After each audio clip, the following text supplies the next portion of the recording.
భగవద్గీత 3వ అధ్యాయము కర్మయోగము. కర్మణైవ హి సంసిద్ధిం ఆస్థితా జనకాదయః లోకసంగ్రహమేవ సంపశ్యన్ కర్తుమర్హసి.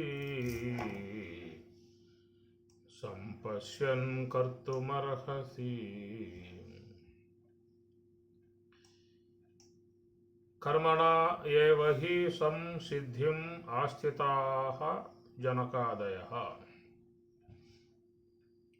కర్మణా ఏవ హి సంసిద్ధిం. కర్మణా ఇది తృతీయ విభక్తి ఏకవచనం. కర్మణ అనేటువంటిది. జ్ఞానేన ఏవ హి సంసిద్ధిం అని చెప్పాల్సింది.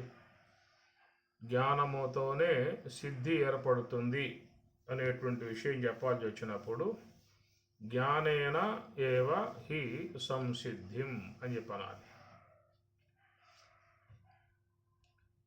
మరి ఇక్కడ కర్మణ ఏవ హి సంసిద్ధిం ఆస్థితాః. ఆస్థితాః అంటే పొందిరి.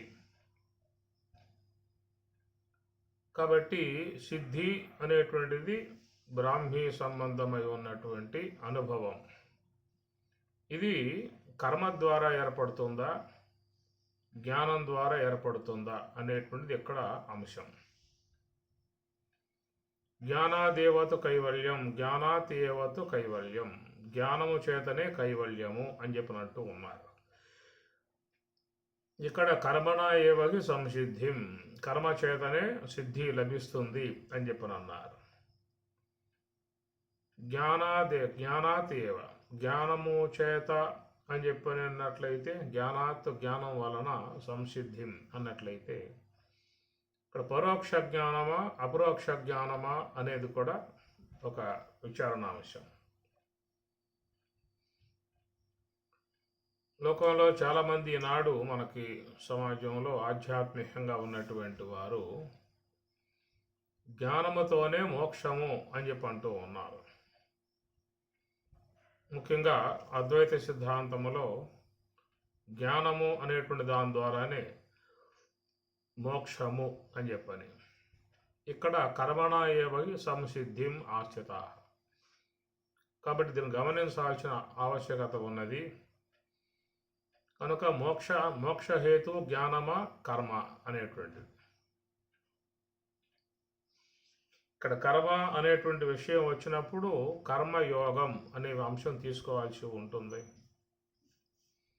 భగవద్గీత చాలా వరకు మీకు కర్మయోగాన్నే ప్రతిపాదన చేస్తూ ఉన్నది.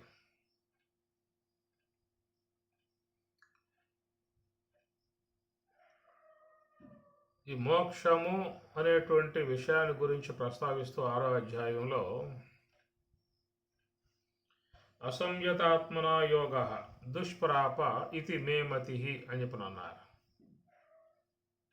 ఎవరైతే యోగము ద్వారా మనస్సుని సంయమనము చేయరో వారు సిద్ధి పొందటము దుష్ప్రాప అనగా సాధ్యము కాదనే విషయం. వశ్య ఆత్మ యతత, ఎవరైతే యతత ప్రయత్నం ద్వారా మనస్సుని వశం చేసుకుంటారో అట్టివారు మాత్రమే మరి వశ్య ఆత్మయతత శక్య ఆప్తం ఉపాయత. శక్య ఆప్తం స్వరూప అనుభవాన్ని పొందటం సాధ్యమవుతుందని చెప్పని చాలా స్పష్టముగా మీకు భగవద్గీతలో స్వామివారి మాటలు ఉంటాయి. వేదేషు యజ్ఞేషు తపస్సు చైవ దానేషు యత్పుణ్య ఫలం ప్రదిష్టం అత్యేతి తత్సర్వమిదం విదిత్వా యోగి పరం స్థానం ఉపయేతి చాద్యం. యోగి వాడు పొందేటువంటి స్థానం చాలా గొప్పదై ఉందనేటువంటి మాట. ఇట్లా మీకు ఈ భగవద్గీతలో చాలా వరకు మీకు మరి కర్మయోగము ద్వారానే మోక్షము అని చెప్పి అంటూ ఉన్నారు. అయితే జ్ఞానం అనేది 2 రకాలుగా మనం చెప్పుకుంటాము. పరోక్ష జ్ఞానం, అపరోక్ష జ్ఞానం అనేవి 2 ఉన్నాయి. శాస్త్ర పరిశీలన ద్వారా కలిగేటువంటిది పరోక్ష జ్ఞానం. గురువుల ద్వారా పొందేటువంటిది కూడా పరోక్ష జ్ఞానం అవుతుంది. అపరోక్ష జ్ఞానము అనేటువంటిది ఇక్కడ కర్మణ ఏవహి సంసిద్ధిం, ఇది గ్రహించుకోవాల్సిన అంశము. అపరోక్ష జ్ఞానం అనేది ఎట్లా వస్తుందయ్యా అంటే కర్మణ ఏవ హి సంసిద్ధిం, కర్మ ద్వారానే. అది పరోక్ష జ్ఞానానికి అపరోక్ష జ్ఞానానికి మధ్యలో ఉన్నటువంటిది కర్మయోగం. ఇది గమనించాలి. పరోక్ష జ్ఞానానికి అపరోక్ష జ్ఞానానికి మధ్యలో ఉన్న అంశము కర్మయోగము, అనగా ఆచరణాత్మకమై ఉన్నటువంటి అంశము.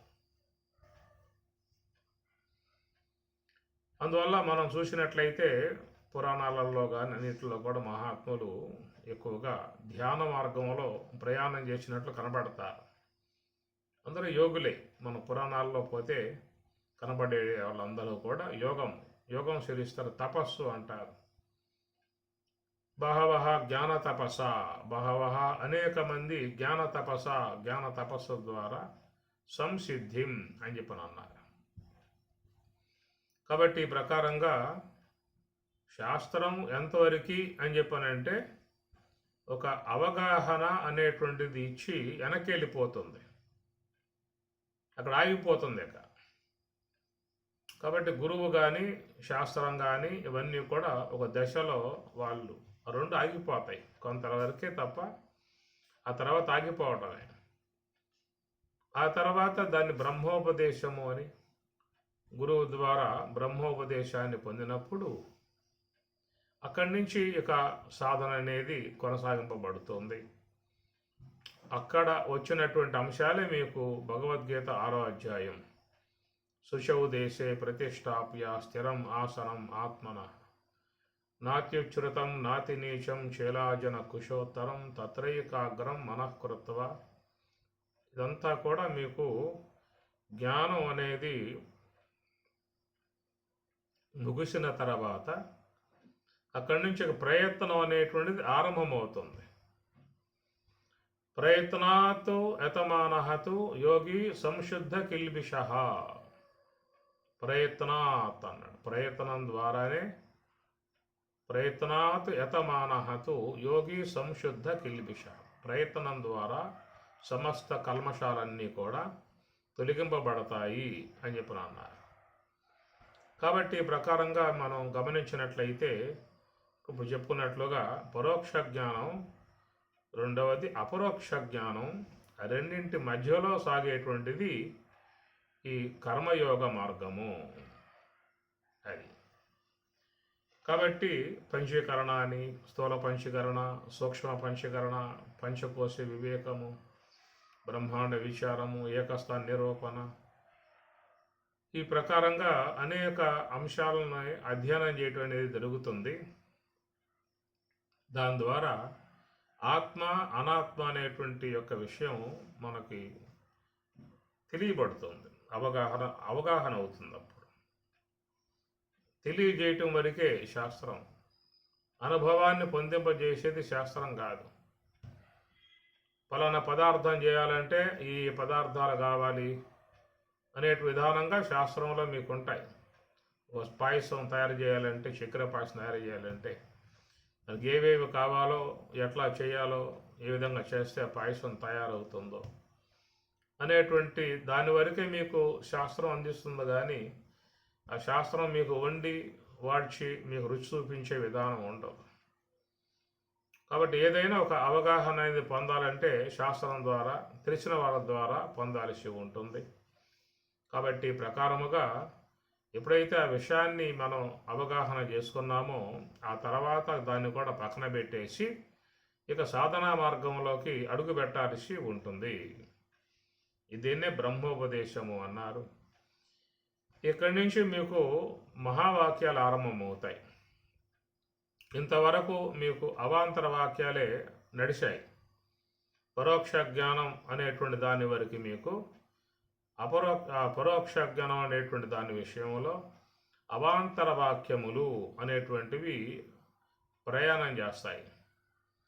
ఈ అవాంతర వాక్యాల ద్వారా జీవుడి యొక్క సంబంధ అంశము కానీ, ఈశ్వరుని యొక్క సంబంధ అంశము కానీ, అట్లనే స్థూల దేహము, సూక్ష్మదేహము, కారణదేహము, పంచకోశాలు, పంచభూతాలు, వాటి గుణగణాలు, ఇవన్నీ మీకు ఒక విచారణలో తేల్తాయన్నమాట.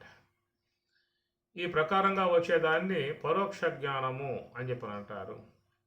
ఈ పరోక్ష జ్ఞానం అనేటువంటి దాని వరకే ఈ అవాంతర వాక్యములు అనబడేటువంటివన్నీ కూడా ఉంటాయన్నమాట. ఇక తర్వాత గురువు ద్వారా ఒక ఉపదేశాన్ని పొందినప్పుడు ఇక మనస్సుని కంట్రోల్ పరిచే విధానం ఆరంభమవుతుంది. తత్రైకాగ్రం మనఃకృత్వా, ఇది ప్రారంభం. తత్ర ఏకాగ్రం మనస్సుని ఇక ఏకాగ్రముగా నిశ్చలముగా ఉంచేటువంటి ప్రక్రియ అనేది తనకు తానుగా ఆరంభం చేసుకోవాలి. ఇక ఈ విషయంలో అర్జునుడు కూడా కొంత వాపోయాడు. చంచలం హిమనః కృష్ణ, ప్రమాది బలవద్రుడం, మనసాగటం లేదు, అది వాయువులాగా పోతా ఉన్నది, దుష్కృతం అది దుస్సాధ్యముగా ఉన్నదనేదిగా ఆయన ఏ యొక్క విషయాన్ని వ్యక్తపరిచాడో ఇది సాధకుల అందరికీ అనుభవంలోకి వచ్చే అంశమే. ఆయన ఒక్కడికే ఉన్నటువంటి అంశం కాదు.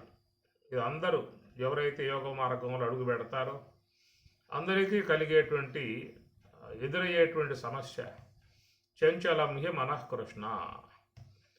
ఎందుకంటే స్వామి చెప్పినటువంటి ఒక మాట, అసంయత ఆత్మనా యోగ దుష్ప్రాప ఇది మే మతి. ఎవరైతే మనస్సును సంయమనం చేయరో, సంకల్ప త్యాగము చేయరో అటువాడు యోగి నభవతి, యోగి కాజాలడు అన్నాడు. సర్వ సంకల్ప సన్యాసి యోగా ఆరూఢ అన్నారు.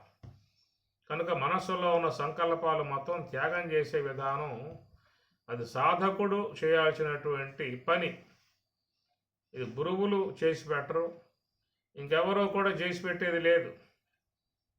కృష్ణ పరమాత్మ అంతటి మహానుభావుడు, జగద్గురు కృష్ణుడు అంతటి స్వామివారు కూడా, అయ్యా నీ యొక్క విధానములో నీకేవైతే ఒక ప్రాబ్లం ఉన్నదో, సమస్య ఉన్నదో అధిగమించాల్సింది నువ్వే అన్నాడు. అసంయతాత్మనా యోగ దుష్ప్రాపయిది. కాబట్టి మనస్సు పోవటం సహజం, దాన్ని అభ్యాసేనతు కౌంతేయ వైరాగ్యాన్ని గృహ్య. అభ్యాస వైరాగ్యాల ద్వారా నువ్వు నిగ్రహణ చేసుకోవాలి. ఉద్ధరేదాత్మనాత్మానం, ఈ విషయంలో నీకు నీవే ఉద్ధరణ చేసుకోవాలే తప్ప ఇక్కడ నీకు సహాయపడేటువంటి వారు ఎవరు ఉండరు. ఏదైనా శాస్త్ర సంబంధమై ఉన్నటువంటి యొక్క విషయంలో తన అవగాహన చేసుకోవటానికి గురువు సహకరిస్తాడు. పంచకోశాలు అంటే ఏమిటండి, అట్లనే ఆ బ్రహ్మాండ విచారం అంటే ఏమిటి, ఏకస్థ నిరూపణ అంటే ఏమిటి, షట్చక్ర విచారం అంటే ఏమిటి, అక్షదల కమలాలని చెప్పనంటే ఏమిటి, ఈ ప్రకారంగా ఉన్నటువంటి వాటి విషయంలో గురువు సహకరిస్తాడు. కానీ ఇక మరి నివృత్తి మార్గం అడుగుపెట్టినప్పుడు, ఇక మనస్సును హంస యొక్క ఆశ్రయంలో ప్రవేశింపజేసినప్పుడు ఆడ కేవలం తాను మాత్రమే ఆ ప్రయత్నంలో సఫలీకృతుడు కావాల్సి ఉంటుంది. అది కనుక మనం ఇక్కడ ఏం చెప్పుకున్నామంటే అవాంతర వాక్యములు, మహావాక్యములు అనేటువంటివి రెండుగా చెప్పుకున్నాం. పరోక్ష జ్ఞానము, అపరోక్ష జ్ఞానం అనేటువంటి రెండు చెప్పుకున్నాం. ఈ పరోక్ష జ్ఞానం అనేటువంటిదేమో అవాంతర వాక్యాల వల్ల మనకి ప్రాప్తిస్తుంది. భగవద్గీత, ఉపనిషత్తులు చాలా వరకు అన్నీ కూడా అవాంతర వాక్యాలే. వివేక చూడమని, మహావాక్య దర్పణము, ఉపదేశ సాహస్రి, వేదాంత పంచదశ, నైష్కర్మ్య సిద్ధి, ఇట్లాగా చూసినట్లయితే అన్నీ దాదాపుగా అవాంతర వాక్యాలు ఇవన్నీ కూడా. కనుక ఇవన్నీ ఎంతవరకు చెప్పనంటే నివృత్తి మార్గం వైపుకు ప్రయాణం చేయించేదానికి సహకరించేటువంటి అంశాలు, ఆత్మ అనాత్మల యొక్క అవగాహన పొందటానికి సహకరించేటువంటి అంశాలు. అవగాహన పొందిన తర్వాత అక్కడి నుంచి ఒక సాధకుడు తన యొక్క మార్గం వైపుకి ప్రయాణం చేయాల్సి ఉంటుంది. ఈ ప్రకారంగా ఇక్కడ ఉన్నటువంటి అంశాల మీదే మీకు ఆ మహావాక్యాలు అనేటువంటివి ఉంటాయి. అనగా సోహం, తత్వమసి, అహం బ్రహ్మాస్మి అనేటువంటి ఇవి మహావాక్యములు. కనుక ఈ మహావాక్యములు నివృత్తి మార్గం, మనస్సుని హంస యొక్క ఆశ్రయం ద్వారా నివృత్తి మార్గంలో ప్రయాణం చేసినప్పుడు అక్కడ నీకు ఏమవుతుందంటే అనాత్మ అనబడేటువంటి యొక్క అంశాన్ని నువ్వు అధిగమించేటువంటి విధానం నీకు ఏర్పడుతుంది. భగవద్గీతలో 13వ అధ్యాయంలో స్వామి చెప్పినట్లుగా క్షేత్ర క్షేత్రజ్ఞ విభాగం అని చెప్పిన అన్నారు. ఇది ఎట్లా వస్తుంది అంటే ఈ నివృత్తి మార్గం హంస యొక్క ఆశ్రయం. హంస యొక్క ఆశ్రయం ద్వారానే మరి ఇక్కడ చెప్పిన విధానముగా క్షేత్ర క్షేత్రజ్ఞ విభాగం అనేటువంటి దీన్ని ఇంకా వేరే రకంగా ఏం చేయలేవు. నువ్వు ఒక కత్తి పట్టుకుని కోసే అవకాశాలు లేవు. ఇవి రెండు కూడా వేరు కావాలని చెప్పినంటే హంసను ఆశ్రయించటమే. అందుకే ఈ శ్వాసను హంస అనే పేరు పెట్టారు. ఎందుకంటే హంస పాలను నీటిని వేరు చేసే గుణం దాంట్లో కలిగి ఉన్నది అనే మాట. పాలు అనబడేటువంటిదేమో ఆత్మ, నీరు అనబడేటువంటిదేమో అనాత్మ. ఈ రెండు మనలో కలిసి ఉన్నాయి. ఆత్మ అనాత్మ రెండు కూడా మనలో కలిసిపోయి ఉన్నాయి కాబట్టి వాట్లను మరి వేరు చేయగలిగేటువంటి విధానం దేనికి ఉన్నది? ఇది గమనించాల్సిన అంశం. ఆత్మ అంటే ఏమిటో అనాత్మ అంటే ఏమిటో మన గురుబోధ ద్వారా మనకి శ్రవణం చేయటం వల్ల అవగాహన కలిగింది అంతవరకే. ఈ మాట మీకు కాటగోరీలో కూడా చెప్తున్నాడు. శ్రవణాయాపి బహుభిః నలభ్యః శృణ్వంతః అపి నవిద్యుః అని చెప్పి అన్నాడు. శ్రవణాయాపి బహుభిః నలభ్యః. శ్రవణం చేసినటువంటి వాళ్ళు చాలామంది ఉన్నారన్నాడు. బహుభిః అంటాడు. బహుభిః అంటే బహువచనం. అది బహుకు బహు బహవః బహుం బహు బహూన్ బహునా బహుభ్యం బహుభిః. అది తృతీయ భక్తి బహువచనం. అది బహుభిః అనేక మంది అన్నారు. శ్రవణాయాపి శ్రవణం చేసినటువంటి వాళ్ళై ఉన్నారు. నలభ్యః వాళ్ళు స్వరూపానుభవాన్ని మాత్రం పొందలేకపోయారు అనే మాట కఠోపనిషత్తులో వస్తుంది. కాబట్టి ఆ ప్రకారంగా నీకు కేవలం ఆత్మ అంటే ఏమిటో అనాత్మ అంటే ఏమిటో వాటిని గురువు తన యొక్క బోధ ద్వారా తెలియజేయటం వరకు ఉంటుంది తప్ప వాటిని విభజించేటువంటి యొక్క విధానం ఆయన ద్వారా కాదు. అది కేవలం హంస ద్వారా మాత్రమే అవుతుంది. గమనించాల్సిన అంశం ఇది. అందువల్ల శ్వాసకు హంస అనే పేరు పెట్టడం కారణం ఏంటంటే అది పాలను నీటిని వేరు చేసి మరి పాలను సేవించే విధానం హంస అని చెప్పి అన్నట్లుగా మరి ధ్యానములో ఈ శ్వాస అనబడేటువంటి విధానము ఆ ధ్యాన మార్గములో మరి అనాత్మ అంతా కూడా వేరై కేవలం ఆత్మ అనేటువంటి దాన్ని మాత్రమే పొందింపజేసే విధానం. ఆ హంస అనేది ఆత్మలో లీనమైపోతుంది, ఆత్మలో చేరిపోతుంది. మరి ఆ శ్వాస మనస్సు రెండు ఆత్మలో చేరిపోతాయి కాబట్టి అది పాలను అది సేవించటము అనేటువంటి అంశం వస్తుంది అక్కడ. కాబట్టి ఈ ప్రకారంగా మరి గమనించినట్లయితే ఎవరైనా కానీ స్వరూప అనుభవం పొందే విధానములో అపరోక్ష అనుభవం పొందేటువంటి విధానములో శ్వాస యొక్క ఆశ్రయం తప్ప మరొక మార్గం అనేటువంటిది లేదు. గమనించాల్సిన అంశము. కాబట్టి ఈ ప్రకారంగా ఏకేహ మీకు భగవద్గీత 2వ అధ్యాయంలో గతంలో చెప్పుకున్నాం మనం. ఏకేహ కురునందన అన్నాడు. ఏకేహ ఒకటే అన్నాడు. వ్యవసాయాత్మిక బుద్ధి ఏకేహ. ఏక అంటే ఒకటే, ఒకే ఒక్క మార్గం, హంస యొక్క మార్గం. మోక్షానికి పోవటం అనేటువంటిది నానా మార్గాలు ఉన్నాయి అని చెప్పనే మాట లోకంలో వాడుతూ ఉంటారు. నీవు శాస్త్రపరంగా విచారించినట్లయితే నానా మార్గాలు అనేటువంటి ఏమీ కూడా లేవు. ఉన్నది ఒకే మార్గము, అదే నివృత్తి మార్గము, హంస యొక్క ఆశ్రయము అని అర్థం. ఎందుకంటే నీకు ఆశ్రయం అనేటువంటిది ఎక్కడెక్కడ ఉందయా అని చెప్పి అన్నట్లయితే నేత్రం ఆశ్రయము, శ్రోత్రం ఆశ్రయము, గ్రాణం ఆశ్రయము, జిహ్వ త్వగేంద్రియం ఇవి మనం పొందేటువంటి ఆశ్రయాలు. వాటిని ఆశ్రయించే మనం ఈ విషయ ప్రపంచాన్ని ఆస్వాదించే అవకాశం మనకి లభిస్తుంది. ఇంద్రియముల ఆశ్రయం లేకుండా నువ్వు ఈ భౌతిక ప్రపంచాన్ని ఆస్వాదించే అవకాశం నీకు ఉండదు. నేత్ర, శ్రోత్ర, గ్రాణ, జిహ్వ వీటి యొక్క ఆశ్రయం లేకుండా భౌతికమును నువ్వు పొందే అవకాశం లేదు. ప్రాపంచిక సంబంధమై ఉన్నటువంటి వస్తు సముదాయాన్ని పొందే అవకాశం లేదు. తత్సంబంధమై ఉన్న భోగాలను ఆస్వాదించే అవకాశం లేదు, ఇంద్రియ సహకారం లేకుండా. అట్లాగా హంస యొక్క సహకారం లేకుండా నీకు పారమార్థికమై ఉన్నటువంటి బ్రహ్మమును పొందే అవకాశం అనేది లేదు. అందువల్లే అందరూ కూడా ఈ మార్గాన్నే అనుసరించారు.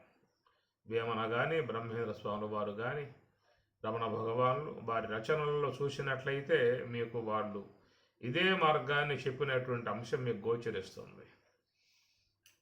చిత్తవాయవ చిత్క్రియాయుతా శాఖయోద్వయి శక్తి మూలక అని రమణ భగవానులు వారు. కాబట్టి ఉత్తమస్తవా తుచ్చమంతత చిత్తజం జప ధ్యానముత్తమం అని చెప్పినారు. అన్నిటికంటే కూడా ధ్యానం ఉత్తమమై ఉన్నటువంటి మార్గము అని చెప్పిన అంటారు. దాని ద్వారా స్వరూపానుభవాన్ని పొందే అవకాశం ఏర్పడుతుంది. ఇదే విషయాన్ని మనం బ్రహ్మంగారి యొక్క మాటల్లో విన్నట్లయితే, ఆడిడి హంసను జోడెడబాయక వేడుక నాదము కూడుట యోగము అని చెప్పని అంటారు. మంచిగా చెబుతారు ఆ తత్వంలో. ఆడిడి హంసను జోడెడబాయక, హంస యొక్క ఆశ్రయం జోడు ఎడబాయకను ఉండాలని చెప్పని బ్రహ్మంగారి మాట. ఇట్లా చూస్తే మీకు అన్ని శాస్త్రాలలో మహాత్ములందరూ కూడా ఇదే మార్గాన్ని నీకు చెప్పిన విషయం నీకు గోచరమవుతుంది. హంస సోహం హంస సోహం హంస సోహం సోహం ఇది అని సదాశివ బ్రహ్మేంద్ర స్వాముల వారు ఆయన చెప్పుకొస్తాడు. ఇట్లా మీకు భగవద్గీత కానీ, ఉపనిషత్తులు కానీ అన్ని చోట్ల కూడా మీకు ఈ సాధనా సంబంధమై ఉన్నటువంటి అంశాన్ని బోధిస్తున్న విధానం. కాబట్టి ఇప్పుడు ఈనాడు మనం చెప్పుకున్నటువంటి విషయాలలో ఒకటి పరోక్ష జ్ఞానం అని, రెండవది అపరోక్ష జ్ఞానం అనేటువంటిది. పరోక్ష జ్ఞానం అనేటువంటిది గురువు ద్వారా, శాస్త్రం ద్వారా పొందబడేటువంటి యొక్క అంశము అని చెప్పని, అపరోక్ష జ్ఞానము అనబడేటువంటిది అది మహావాక్యముల సహకారముతో పొందబడేటువంటిది. అవాంతర వాక్యాలు గురువు యొక్క ఆశ్రయంలో ఉంటాయి. గురువు ద్వారా మనకి అవాంతర వాక్య జ్ఞానం అందింపబడుతుంది. గమనించండి, గురువు యొక్క బోధ అనేటువంటి అంశము ద్వారా అవాంతర వాక్య అనుభవం, అవాంతర వాక్య పరోక్ష జ్ఞానం అనేది మనకి అందబడుతుంది. రెండవది సాధన, సోహము యొక్క సాధన అనేటువంటి దాంట్లో మనకు ఈ మహావాక్యములు ఇక్కడి నుంచి ఆరంభమవుతాయి మనకి. అందువల్ల వీటిలను మహావాక్యములు అని చెప్పని అంటారు. ఎందుకంటే ఈ శ్వాస సంచారం కలిగి ఉన్నటువంటి స్థలాన్ని మహాకారణము అన్నారు. మనకు మామూలుగా చెప్పేది ఏంటంటే స్థూల దేహము, సూక్ష్మదేహము, కారణదేహము అని చెప్పారు. ఆ తర్వాత నాలుగవ దాన్ని మహాకారణం అన్నారు. మహా అంటే మహాపూజాయాం, మహ్యత ఇది మహాపూజాయాం అని ఉత్పత్తి. భగవదారాధనకు స్థానమై ఉన్నటువంటి, యోగ్యమై ఉన్నటువంటిది కాబట్టి ఆ గ్రాణం యొక్క స్థలాన్ని మహాకారణము అనే పేరు పెట్టారు. ఈ మహాకారణమునందు నిలిచి ఉన్నటువంటి ఏ యొక్క ప్రయాణం అయితే ఉన్నదో అక్కడ ఉన్నటువంటివి వాట్లను మహావాక్యములు అన్నారు. ఇంత ఏం చెప్పుకున్నాం? అవాంతర వాక్యములని అవి చెప్పుకున్నాం. వీటిని మహావాక్యములు ఎందుకు పెట్టాం పేరు అంటే, మహాకారణమునందు మనం నిలిచి ఆత్మ యొక్క సన్నిధికి ప్రయాణం చేస్తున్నాం కాబట్టి దీనిని మహాకారణము అన్నారు. ఈ మహాకారణముతో అనుసంధానాన్ని పొంది ఉన్నటువంటి వాట్లనే మహావాక్యములు అని అర్థం. అది ఈ మహావాక్యముల ద్వారా ఏం జరుగుతుంది ఇక్కడ అని చెప్పని, ముందు మన మనస్సుని హంసతో జోడిస్తాం. హంసతో జోడించినప్పుడు ఈ మనస్సులో ఉన్న కల్మషాలన్నిటినీ కూడా హంస కడిగి వేస్తుంది. దానికి ఆ సామర్థ్యం ఉన్నది. ఎందుకంటే ఈ హంస అనేటువంటిది భగవంతుని సాకార ఆకారము అన్నారు. భగవంతుని సాకార ఆకారము గమనించాల్సిన అంశం ఇది. ఎందుకంటే మరి భగవంతుడు అనబడేటువంటి బ్రహ్మము, ఆత్మ, అది ఆకారరహితము. ఆకారరహితమై ఉన్నటువంటి ఆత్మ సన్నిధిలో ఉన్నటువంటి ఆత్మ యొక్క సాకారాకారముగా ఉన్నటువంటి హంస కూడా ఆకార రహితము. ఆకార రహితమై అనగా కంటి కనబడదు. ఈ విధముగా ఉన్నటువంటి ఆకార రహితమై ఉన్నటువంటి శ్వాస యొక్క ఆశ్రయం ద్వారా ఆకార రహితమై ఉన్నటువంటి ఆత్మ యొక్క సాన్నిధ్యాన్ని మనం పొందాల్సి ఉంటుంది. సాధారణంగా లోకంలో అందరూ కూడా ఒక ఉపాసనా సంబంధమై ఉన్న మార్గంలో పోయేటువంటి వారు వారికి ఏ దేవత పట్ల ఇష్టం ఉంటుందో ఆ దేవతా సంబంధమై ఉన్నటువంటి స్వరూపాన్ని ముందు పెట్టుకుంటారు, ఆకారాన్ని పెట్టుకుంటారు. రామునిపై భక్తి గలవారు రాముని విగ్రహము, శివునిపై భక్తి గలవారు శివుని విగ్రహము, విష్ణువుపై భక్తి గలవారు విష్ణువు విగ్రహము, అమ్మవారిపై భక్తి గలవారు అమ్మవారి విగ్రహము. ఇట్లా అయ్యప్ప స్వామి కానీ ఆంజనేయ స్వామి కానీ ఇట్లా పురాణాలలో చెప్పబడ్డటువంటి దేవతామూర్తుల యొక్క లక్షణాలు చెప్పబడ్డాయి. కాబట్టి ఆ ప్రకారం ఎదురుగా పెట్టుకుని మనం షోడశోపచారాలతో అక్కడ పూజ చేసుకోవటం జరుగుతూ ఉన్నది. ఎందుకంటే వీళ్ళందరూ కూడా పురాణ పురుషులు. విష్ణు పురాణం, శివపురాణం, లింగ పురాణం, దేవి భాగవతం ఇత్యాదివన్నీ పురాణాలు. కాబట్టి ఆ పురాణాలలో ఉన్నటువంటి దేవతలను ఆరాధించే వారికి ఆకారాన్ని తప్పనిసరిగా పెట్టుకోవాల్సి వస్తుంది. అక్కడ ఆకారాన్ని పెట్టుకుంటేనే నీకు షోడశోపచారం జరుగుతుంది. కానీ ఇక్కడ మనం చూసినట్లయితే ఉపనిషత్తుల సమ్మతమై ఉన్నటువంటి అంశంలో ప్రవేశించి ఉన్న అనగా పురాణములు అనబడేటువంటి అంశం ఉపాసనలుగా భావించినట్లయితే ఇక్కడ మరి ఆత్మ యొక్క సంబంధమై ఉన్నటువంటి అంశము ఉపనిషత్తుల ప్రతిపాదితమై ఉన్నటువంటి విధానం. కానీ ఉపనిషత్తులలో చెప్పబడ్డటువంటి దేవుడు సర్వవ్యాపకుడు, ఇంద్రియ అగోచరుడు, అవ్యక్త స్వరూపుడు అని చెప్పని అన్నారు.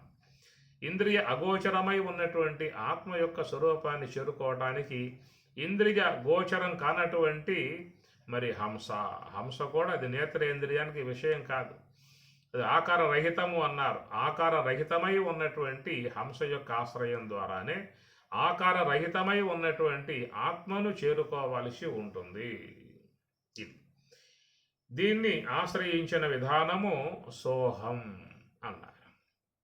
కాబట్టి మనస్సు శ్వాసపై నిఘా పెట్టడం అనేటువంటి యొక్క అంశాన్నే కర్మణ ఏవ హి అని గ్రహించుకోవాలి. కర్మణ అంటే మనస్సు సంకల్పాలతో ఉంటుంది కాబట్టి దాంట్లో ఏ సంకల్పము లేకుండా నిశ్చలముగా చేసే పని అది కర్మ. దాన్ని కర్మ అన్నారు, దాన్ని కర్మయోగం అన్నారు. కర్మ అంటే మనస్సులో ఉన్నటువంటి యొక్క ఆలోచన భాగాన్ని తీసివేసేటువంటి దాన్ని కర్మ అయితే, ఆ మనస్సుని శ్వాసతో అనుసంధానం పొందింపజేసినటువంటి విధానమే యోగం. రెండింటి కలయిక అని అర్థం. కాబట్టి ప్రకారంగా దీన్ని కర్మయోగం అనే అంశముగా చూశాము. దీన్ని సోహము యొక్క ప్రక్రియ, సహా ప్లస్ అహం.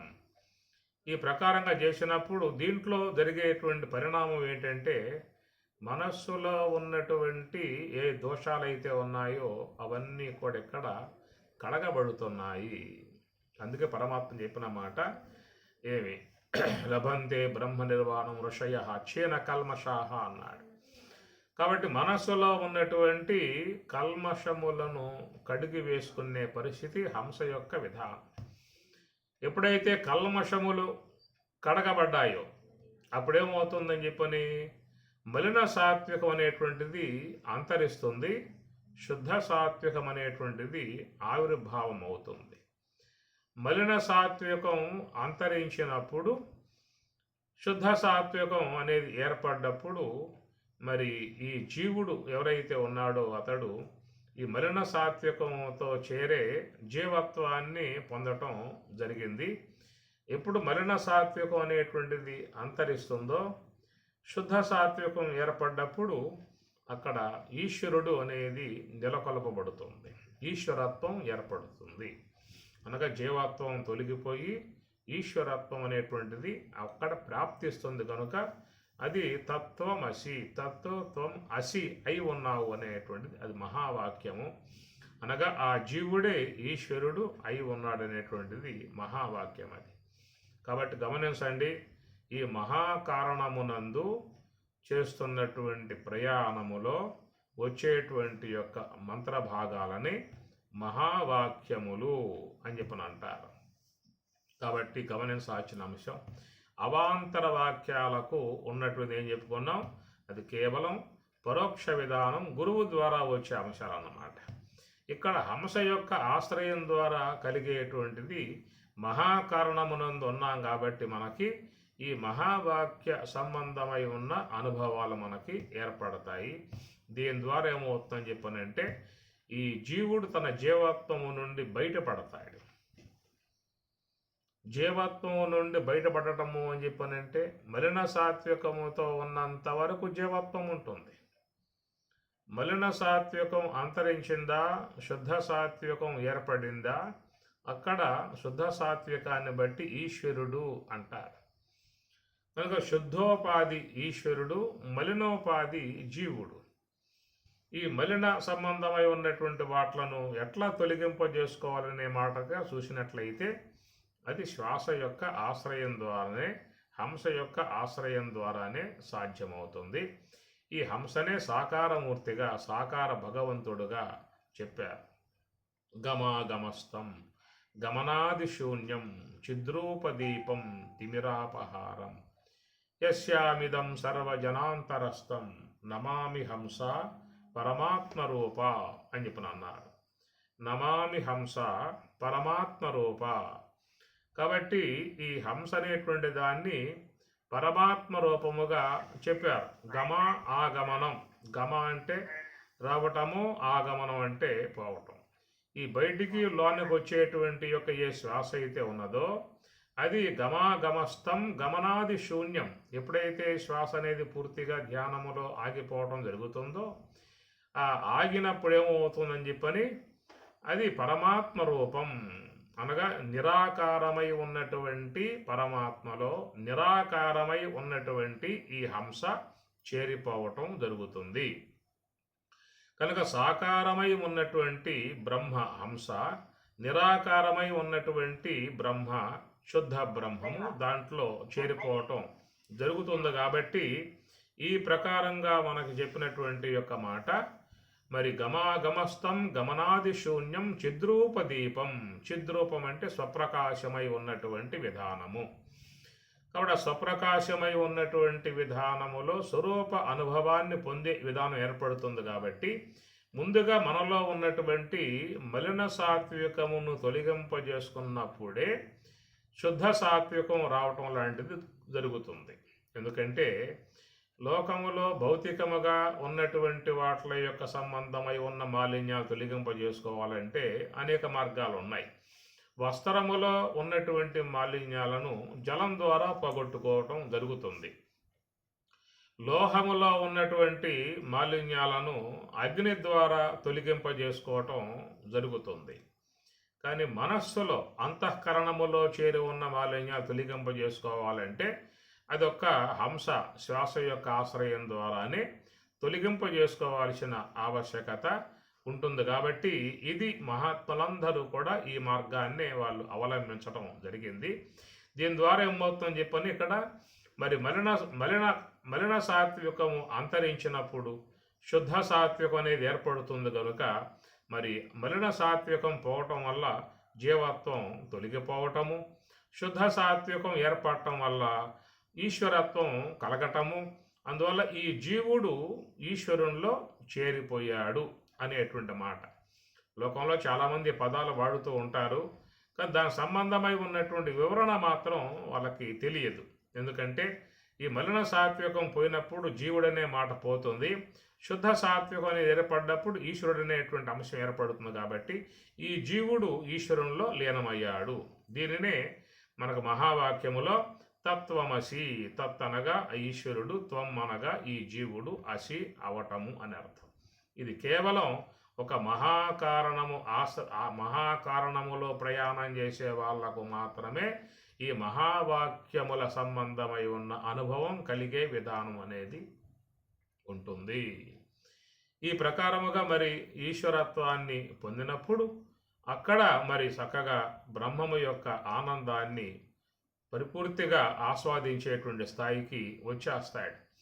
కాబట్టి ఆ స్థితికి వెళ్ళినప్పుడు, ఈశ్వర సాన్నిధ్యములోకి వెళ్ళిపోయినప్పుడు, జీవత్వం పూర్తిగా వీడి ఈశ్వరుని యొక్క తత్వాన్ని పొందినప్పుడు అప్పటికేమవుతుందని చెప్పనంటే మనలో ఉన్నటువంటి స్థూలదేహము జడమవుతుంది, సూక్ష్మదేహము జడమవుతుంది.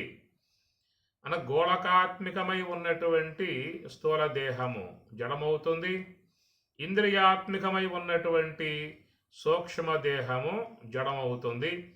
మలిన సాత్వికమై ఉన్న అవిద్య అంతరించటం కారణంగా నీకు ఈ 3 దేహాలు దాదాపుగా జడము అయ్యేటువంటి పరిస్థితి ఏర్పడుతుంది. ఎప్పుడైతే ఈ 3 జడమయ్యాయో దాన్ని త్రివిధ అవస్థలకు అతీతము అనే మాట వస్తుంది. ఎందుకంటే జాగ్రత్త అనేది స్థూల దేహాన్ని బట్టి ఉన్నది, స్వప్నము అనేది సూక్ష్మ దేహాన్ని బట్టి ఉన్నది, సుషుప్తి అనేది కారణ దేహాన్ని బట్టి ఉన్నది. ఈ 3 జడమయ్యాయి.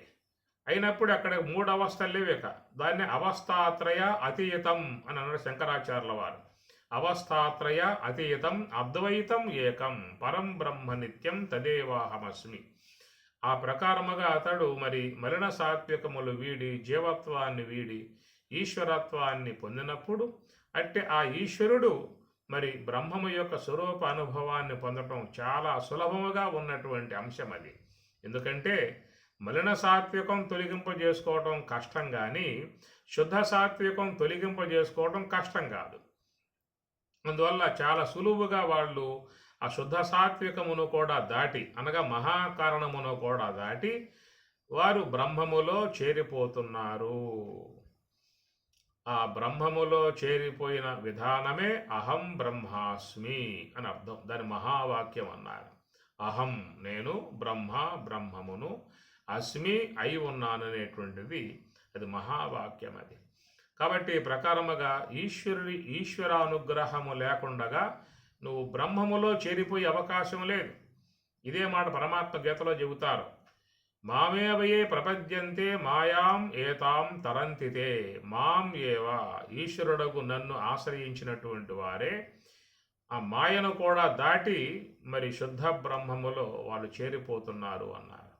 కాబట్టి ప్రకారముగా మలిన సాత్వికమును దాటడమే కష్టం. శుద్ధ సాత్వికం దాటడం అనేటువంటిది అక్కడ కష్టం ఉండదు. ఎందుకంటే ఈశ్వర సాన్నిధ్యం కాబట్టి చాలా సులువుగా వాళ్ళు మరి ఆ బ్రహ్మమును పొందే విధానం ఏర్పడుతుంది. ఒక్కసారి కనుక ఆ ప్రకారంగా ఆ బ్రహ్మము యొక్క దివ్యానుభవాన్ని పొందారు అని చెప్పనంటే అక్కడి నుంచి వాళ్ళను మనం జీవన్ముక్తులు అని చెప్పని అంటాం. అంటే ఆ జీవన్ముక్తులై ఉన్నటువంటి వారు మళ్ళా తిరిగి బాహ్యానికి వస్తారు. ఈ బాహ్యమునకు వచ్చినా కానీ వాళ్ళు ఎలా ఉంటారయ్యా అని చెప్పనంటే ఈశ్వరాంశతో ఉంటారు. గమనించాలి, వాళ్ళని జీవులుగా చెప్పే అవకాశం కాదు. ఎందుకంటే మలిన సాత్వికములో ఉన్నటువంటి విధానంలోనే జీవుడు ఈ మలినములను కడిగేసుకున్నాడు, సమస్త కల్మషాలను కడిగేసుకున్నాడు. కడిగేసిన తర్వాత ఇంక ఎట్లా వస్తాయి ఇంకా?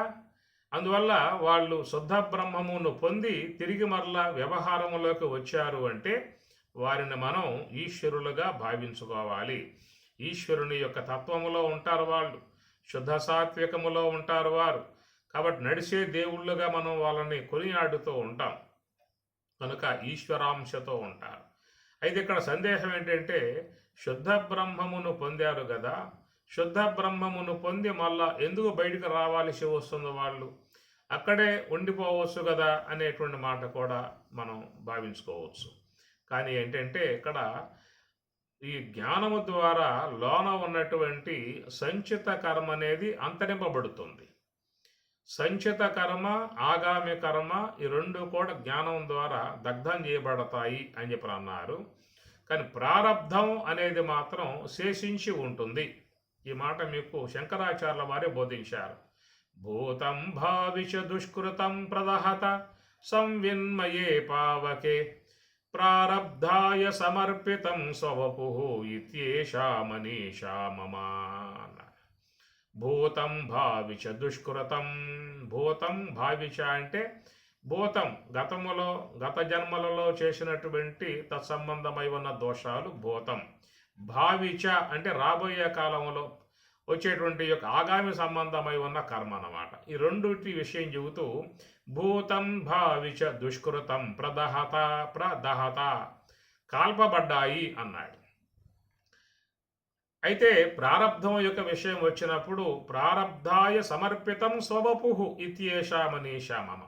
ఈ ప్రారబ్ధం అనేది ఈ దేహము యొక్క ఆశ్రయంలో ఉన్నది కాబట్టి ఈ ప్రారబ్ధాన్ని ఎవరైనా కానీ అజ్ఞానులైనా జ్ఞానులైనా అనుభవించాల్సి ఉంటుంది.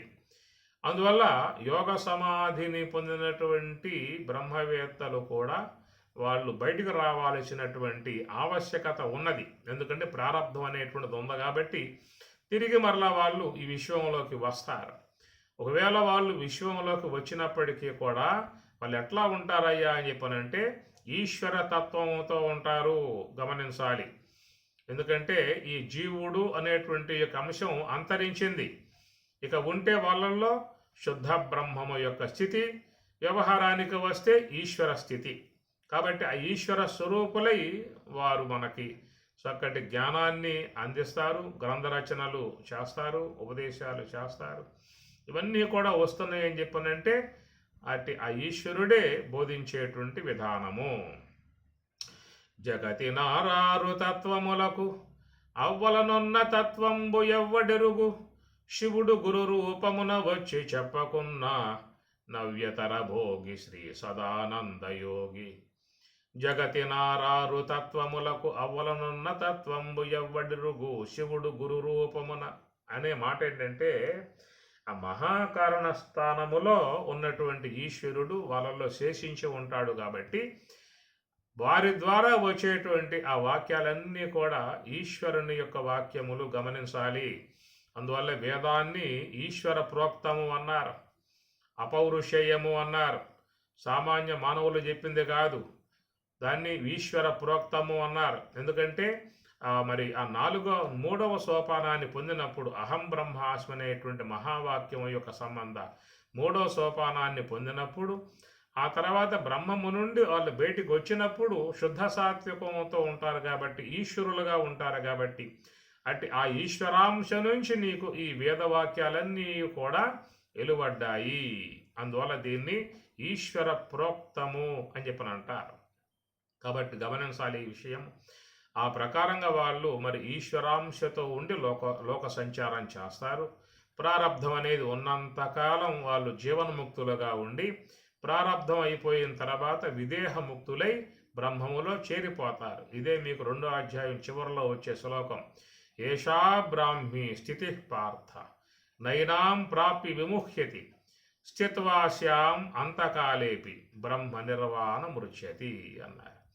అనగా ఉన్నంతకాలం జీవన్ముక్తావస్థలో ఉంటారు. దేహం పతనానంతరం, దేహం అనంతరం వాళ్ళు విదేహముక్తులై బ్రహ్మస్వరూపులై ఉండే విధానం. కాబట్టి ఈ ప్రకారంగా సోహం తత్వమసి అహం బ్రహ్మాస్మి, అహం బ్రహ్మాస్మి యొక్క అనుభవాన్ని పొందిన తర్వాత పలుమార్లు హంస యొక్క ఆశ్రయం ద్వారా బ్రహ్మమునే అవలోకన చేసినప్పుడు ఇక వారిలో ఆ బ్రాహ్మీ అనుభవం బాగా బలపడుతుంది, దృఢపడుతుంది.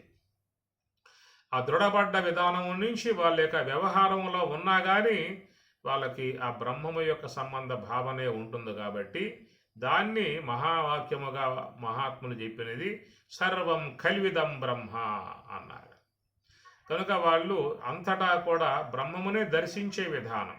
మీకు ఈ అంశాన్ని పరమాత్మ గీతలో బోధిస్తూ విద్యా వినయ సంపన్నే బ్రాహ్మణే గభిహస్తిని సునిచైవ స్వపాకే చ పండితాః సమదర్శన అన్నాడు.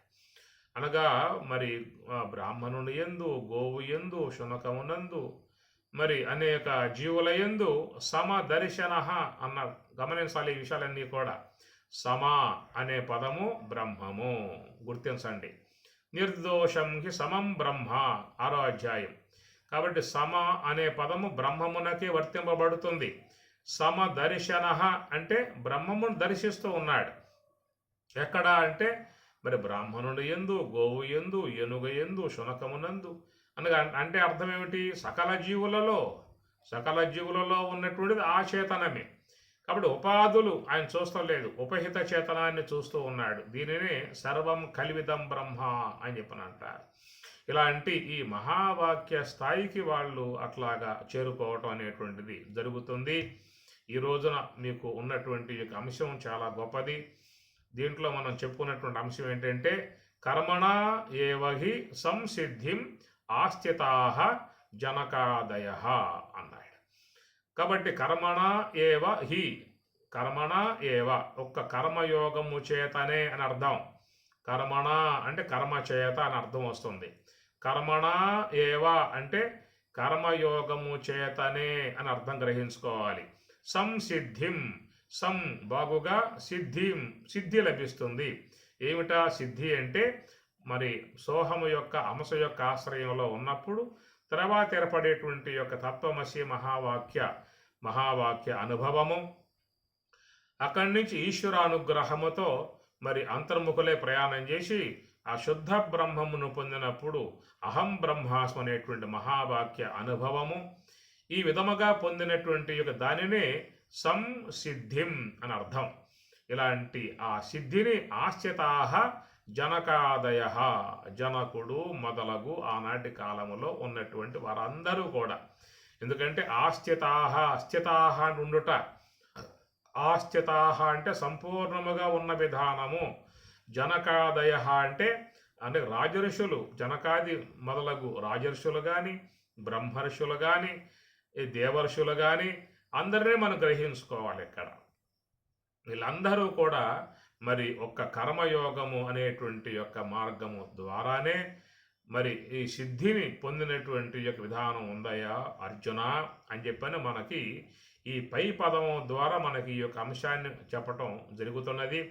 ఈ కింద పాదంకి వచ్చినప్పుడు లోక సంగ్రహం ఏవ అపి సంపశ్యన్ కర్తుం అర్హసి, త్వమసి ఓ అర్జున, త్వం నీవును అని అర్థం. ఎక్కడ ఈ లోక సంగ్రహం ఏవ అపి, ఈ లోక సంగ్రహం అనేటువంటి అంశము చేతనే సంపశ్యన్ బాగుగా చూసినటువంటి వాడవై, కర్తుం అర్హసి నీవు ఈ విధముగా ఈ మార్గంలో ప్రయాణం చేయటానికి తగి ఉన్నావు అని చెప్పి అంటూ ఉన్నాడు. ఇక్కడ ఇది కూడా కొంచెం విచారణాత్మక అంశముగానే ఉన్నది, దాన్ని మనం విచారించుకోవాల్సి ఉన్నది.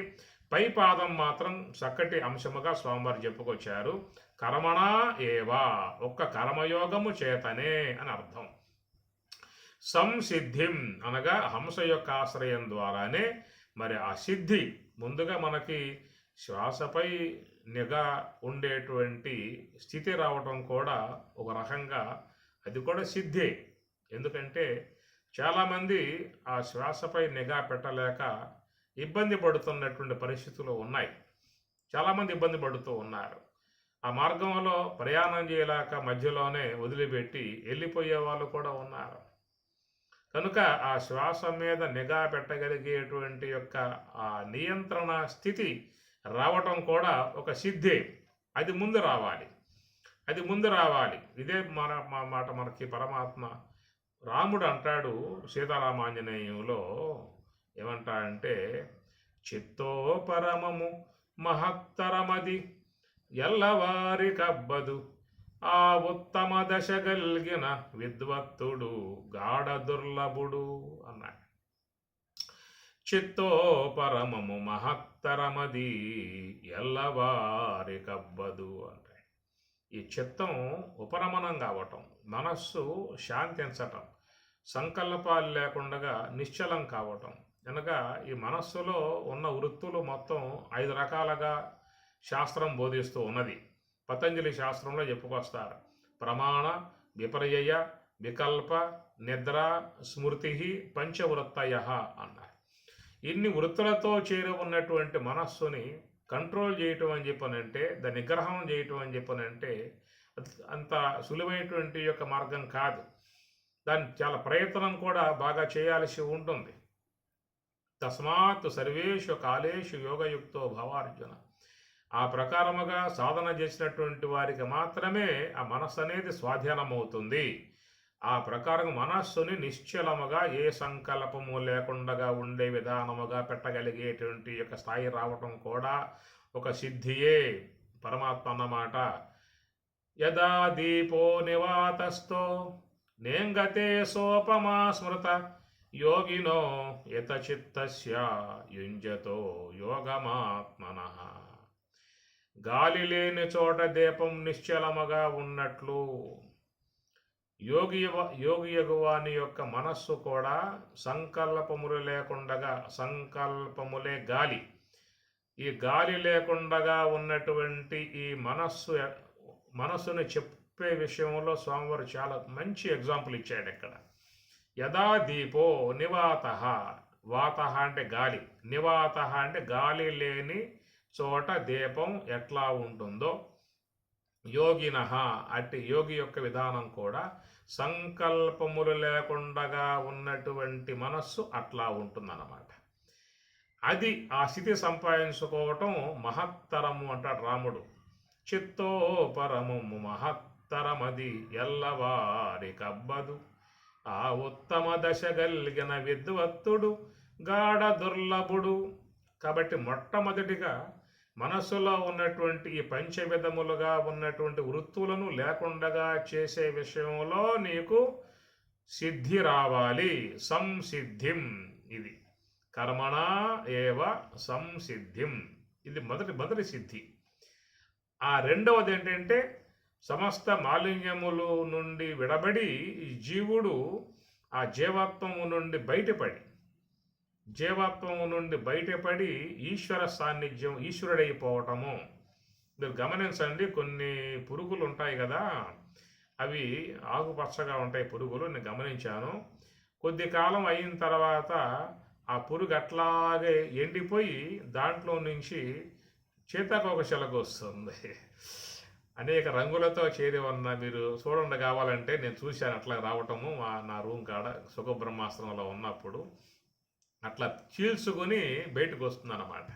ఆ పురుగు నుండి ఆ మంచి రంగులతో, అనేక రంగులతో చేరి ఉన్న ఒక చిలుక బయటకు వస్తుంది, చూశారా? అట్లాగా ఈ పురుగు వంటి ఏ యొక్క జీవత్వం ఉన్నదో ఆ జీవుడు అట్లాగే ఉండిపోయి ఆ జీవత్వం నుండి ఈశ్వరత్వం ఆవిర్భావం అయ్యేటువంటి స్థితి, అది తత్వమసి యొక్క అంశము. అది రెండవ సిద్ధి అన్నమాట. సంసిద్ధిం కర్మణా ఏవ సంసిద్ధిం అన్నాడు. ఆ తర్వాత శుద్ధ సాత్వికమై ఉన్నటువంటి మహాకారణమగు దాని నుంచి కూడా, ఈశ్వరత్వం నుంచి కూడా విడబడి శుద్ధ బ్రహ్మము యొక్క స్థాయికి పోవటం అనేది అహం బ్రహ్మాస్మి యొక్క సంసిద్ధిం. ఈ ప్రకారంగా చూస్తే మనకి 3 సిద్ధులు చెప్పుకోవాలి. ఒకటి, హంస యొక్క ఆశ్రయం ద్వారా మనస్సుని నిశ్చలముగా పెట్టుకోవటం అనేటువంటి సిద్ధి మొదట రావాలి. ఆ తర్వాత మలిన సాత్వికాలతో, అనేక జన్మల మాలిన్యాలతో నిండిపోయి ఉన్నటువంటి జీవుడు ఆ మాలిన్యాల నుంచి విడబడి పోగొట్టుకుని ఆ జీవత్వం లేకుండా చేసుకుని ఈశ్వరుడు కావటం అనేది రెండవ సిద్ధి.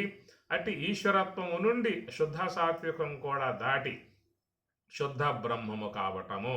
దీన్నే సవికల్ప సమాధి అన్నారు, నిర్వికల్ప సమాధి అన్నారు. ఈశ్వర సాన్నిధ్యములో ఉంటే సవికల్ప సమాధి, శుద్ధ బ్రహ్మముగా ఉంటే నిర్వికల్ప సమాధి. ఈశ్వరత్వములో ఉంటే సబీజ సమాధి, శుద్ధ బ్రహ్మములో ఉంటే నిర్బీజ సమాధి. సబీజ సమాధి అంటే ఏమిటి ఇక్కడ అంటే ఓంకారము, ఈశ్వర స్వరూపం ఓంకారము. అంటే ఓంకారాత్మికముగా ఉన్న అంశమే సబీజ సమాధి. దీని మీద మీకు చాలా అంశం ఉన్నది, ఎప్పుడు సందర్భం వస్తే చెబుతాను నేను నీకు. కాబట్టి బీజం, ఎందుకంటే బీజం అనేది విశ్వానికి అదే బీజం, ఓంకారమే బీజం. ఓంకారం నుండి సమస్తం నిలబడింది. అది చాలా గొప్ప అంశం. మనకి మాండుక్యంలో పోయినప్పుడు మీకు అంశాలు అక్కడ వస్తాయి. దాన్ని సబీజ సమాధి అన్నారు. ఓంకారం దాటితే, ఈశ్వరత్వం దాటితే ఉండేది నిర్బీజ సమాధి. ఇట్లాగా చూసినట్లయితే అక్కడ మరి ఈ ప్రకారముగా 3 సిద్ధులు మనం చెప్పుకున్నాము. ఇప్పుడు ఒకటి, మనస్సుని వశపరుచుకోవటం మొదటి సిద్ధి. రెండవది, జీవత్వం మాలిన్యాలు తొలగింపజేసుకొని ఈశ్వరత్వాన్ని పొందటం రెండవ సిద్ధి.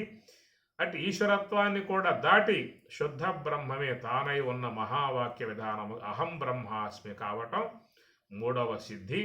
ఇది కర్మణా ఏవ హి సంసిద్ధిం ఆస్థితాః జనకాదయః. జనకుడగు రాజర్షులు కానీ, బ్రహ్మర్షులు కానీ, దేవర్షులు కానీ అందరూ కూడా ఇలాంటి ఆ సిద్ధిని పొంది వాళ్ళు తరించటం అనేటువంటిది జరిగింది.